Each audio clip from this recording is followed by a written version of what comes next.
Wabarakatuh. Let me introduce myself. My name is Aristri Nugroho. I'm from Wireless Access Communication class.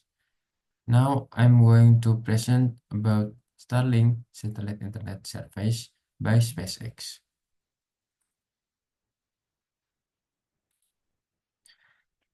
First, introduction set the significance of Starlink. What is Starlink? How it works? And here is the story. Who created Starlink? Why do we need it? Overview. Starlink is the world's first and largest satellite constellation using a low Earth orbit to deliver broadband internet capable of supporting streaming, online gaming, video calls, and many more. Leveraging advanced satellites and user hardware coupled with our deep experience with both spacecraft and on-orbit operation, Starlink delivers high-speed, low-latency internet to users all over the world. And the history, Starlink is a satellite internet service developed by SpaceX, the aerospace company founded by Elon Musk. Imagine an internet network that reaches the entire world, even to remote areas, which are impossible to reach by fiber optic cables. Starlink is here to make the vision come true. First event, in 2014, Elon Musk and Greg Wheeler were planning a 700 satellite constellation called Worldview. And on the second event, at 2015, the Starlink project was publicly announced in January 2015, and SpaceX satellite development facility was opened in Redmond, Washington.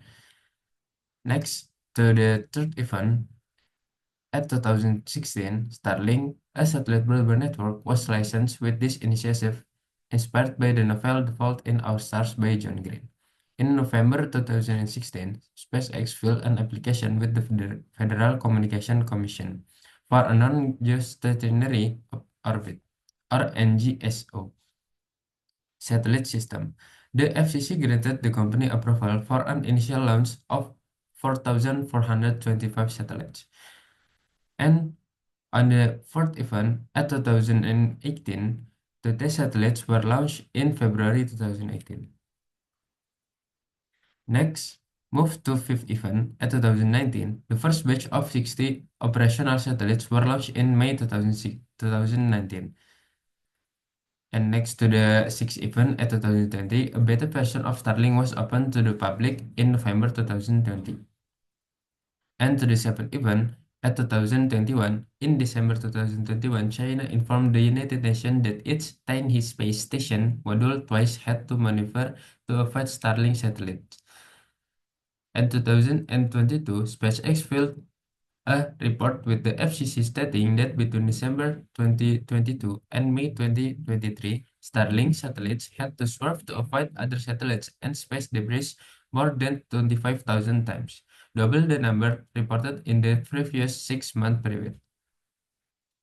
And on this, and at 2023, Starlink is a satellite internet constellation operated by SpaceX, providing broadband services to over 60 countries and aiming for global mobile phone service after 2023. And as of June 2024, there are over 6,000 satellites, accounting for more than half of all active satellites in the Starlink network. And here is the interesting facts of Starlink. Here are a few examples. First, the satellite. Starlink satellites orbit the Earth at an altitude of around 350 miles, which is 60 times closer to the Earth's surface than traditional satellites. This allows for faster information transfer. As of November 2024, there are 6,764 Starlink satellites in orbit, of which 6,714 are working. And next, the constellation. Starlink is the world's largest satellite constellation. It's a mega constellation, which means it's a satellite internet constellation. Next, to the user. As of May 2024, Starlink has over 3 million subscribers. Customers connect to the network with a portable rectangular dish. Jewish Heritage Week was an expanded to a month.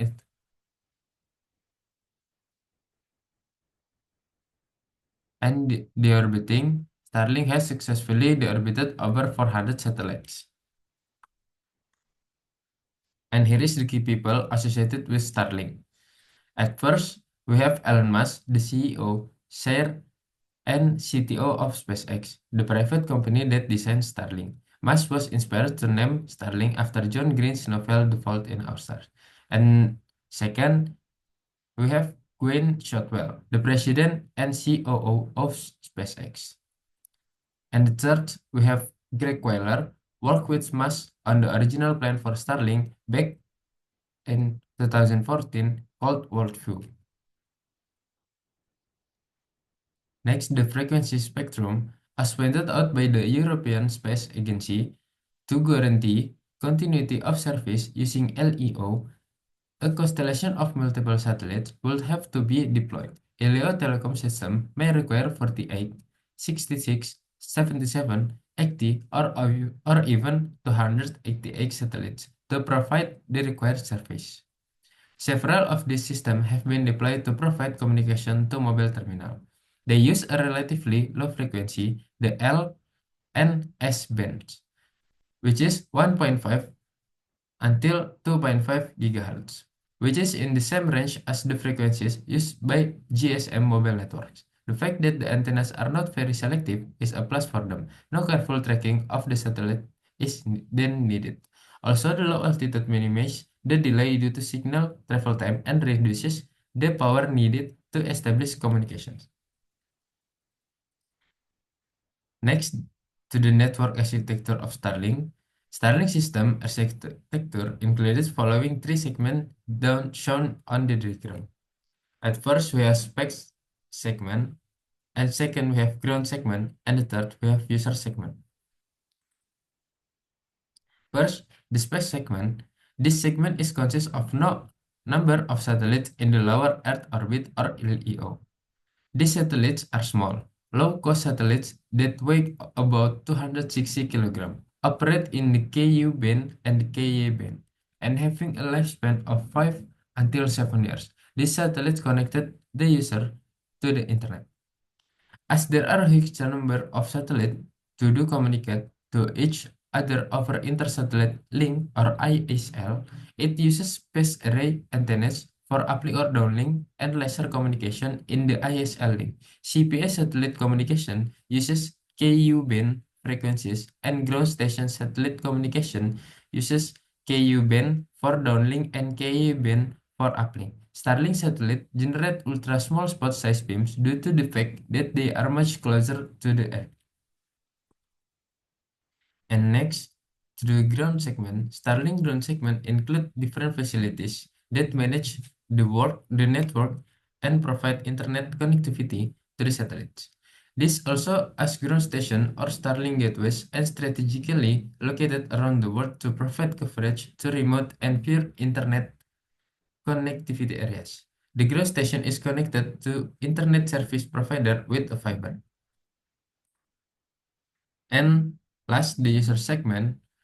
The user segment is include area where people are using the internet services using the Starlink CPE. This CPE consists of a satellite dish installed on the rooftop or on ground having a clear visibility of sky, a router power supply, and a Wi-Fi router. The dish consists of a base antenna array of the stacked honeycomb structure, which automatically align with the available satellite.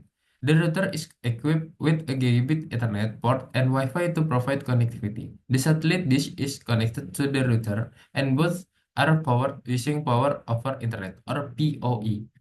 One router can support up to 128 devices simultaneously. This is operated with a 56-volt direct current supply provided through PoE. The router complies with IEEE 802.11 standard and operated at 2.4 GHz and 5 GHz.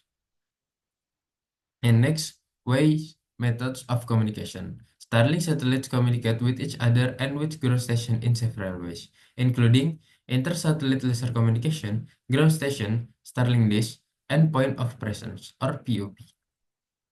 Inter-satellite laser communication, satellites use infrared laser to beam data to each other. forming a mesh network that can transmit up to 42 petabytes or PB of data per day. This technology allows Starlink to reach global coverage with less infrastructure on Earth. The communications between the Starlink satellites happen via a different communication method, which also serve two purposes. The satellites beam data between each other using pulses of laser light. These laser transceivers are mounted on electronic gimbals that can move dynamically to track with other satellites, maintaining a line of sight connection. This allows for high bandwidth data transmission across the constellation.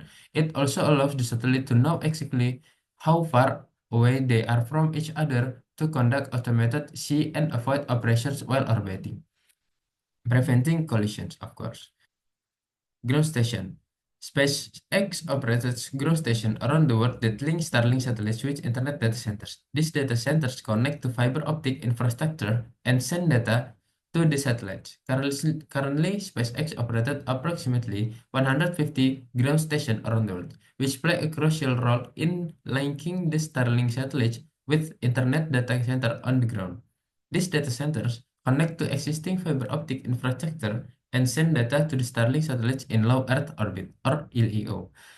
Future development with Starlink V2 satellites, with the launch of more Starlink V2 satellites, or version 2, some satellites will not require direct connection to gateway because each version 2 satellite feature inter-satellite communication or laser links. These links enable the satellites to laser beam data to one another in orbit, which will enable even faster internet services. Starlink Dish. The Starlink Dish, also known as DC Mac Flatface, uses power from the in-home Wi-Fi router to point itself towards satellites and tune its radio antenna.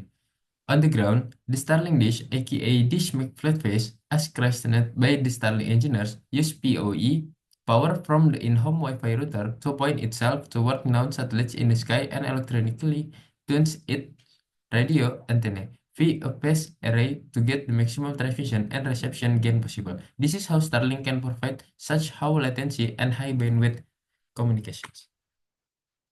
And last, points of presence or POP, the Starlink satellites are not directly connected to the internet. The data path visualized in Figure 1 contains both a ground station and a point of presence or POP.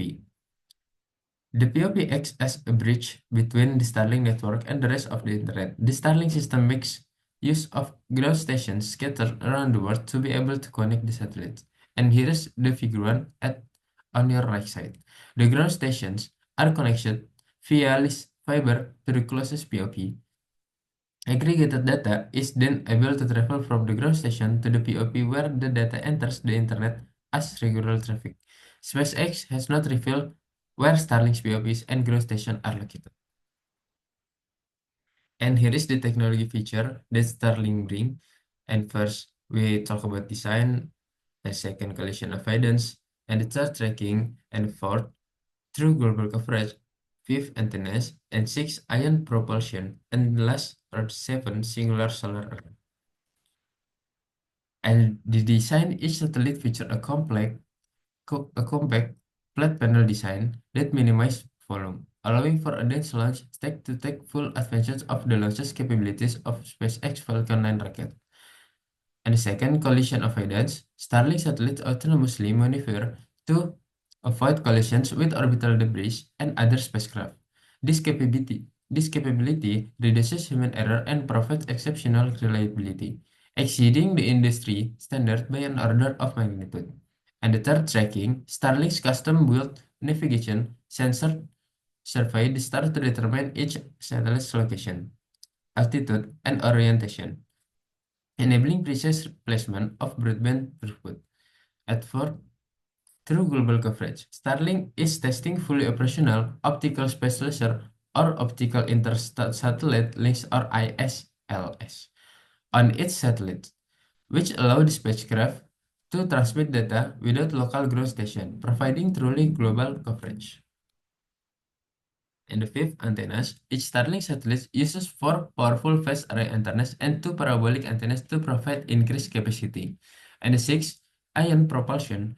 Efficient ion thrusters, powered by Krypton, enable Starlink satellites to orbit race, maneuver in space, and deorbit at the end of their useful life, Starlink is the first Graviton-propelled spacecraft ever flown, and seven singular solar array Starlink satellites feature a single solar array, significantly simplifying the system. Solar cells are standardized and easy to integrate into the manufacturing process. And next, we have Starlink range. User location is for urban areas with few physical obstructions, generally have stronger signals, of course, than rural areas or areas with many trees and tall buildings. However, Starlink services are divided into residential, roam, and boats. Weather, weather conditions such as heavy rain or snow can interfere with satellite signals. And next we get number of active satellites. The more active satellites, the wider the surface coverage and the more stable the internet connection. And network capacity, as the number of users increase, network capacity must also be increased to maintain quality of service or QoS. In general, Starlink has successfully provided internet service to various regions around the world, including remote areas that were previously difficult to reach by conventional internet services. However, there are still some areas that are not optimally covered and must be improved by Starlink in the next few years. Starlink link budget parameter. Frequency. Starlink operates in the Ku band and Ka band.